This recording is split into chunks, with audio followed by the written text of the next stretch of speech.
Venons-en à l'action menée par plusieurs centaines d'agriculteurs à Agen dans l'affaire du lac de Caussade. Ils sont venus soutenir aujourd'hui 2 responsables de la Chambre d'agriculture du Lot-et-Garonne. Ils étaient rejugés en appel pour avoir fait creuser illégalement cette gigantesque retenue d'eau pour l'irrigation.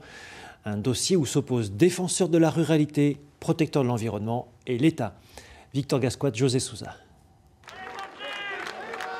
Serge Bousquet-Cassagne et Patrick Franken montent les marches du tribunal, portés par les hurrahs de leur soutien. Le président et le vice-président de la Chambre d'agriculture viennent faire appel de leur condamnation à 9 et 8 mois de prison ferme pour la construction du lac de Caussade. La sanction pénale qui a été prononcée par le premier juge est totalement inadaptée à la circonstance. Donc il y a une nécessité effectivement d'examiner le dossier dans toute son ampleur pour ramener la sanction à l'essentiel, c'est-à-dire probablement un néant. Le lac de Caussade sert à irriguer une trentaine d'exploitations en été.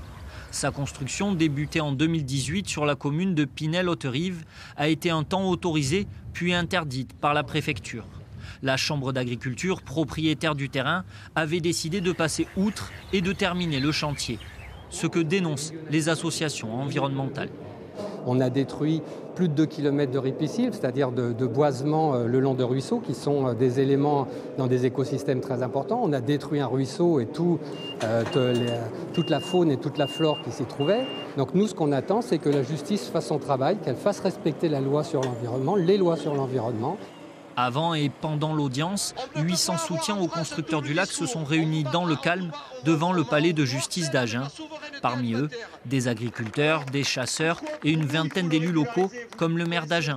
Le lac de Caussade, eh bien maintenant il est temps de le régulariser. C'est un message qu'on a porté très loin, très fort. Le tribunal va-t-il oui ou non confirmer la peine d'emprisonnement des 2 prévenus? Les débats se poursuivent au palais de justice ce soir. Le réquisitoire sera connu dans la soirée.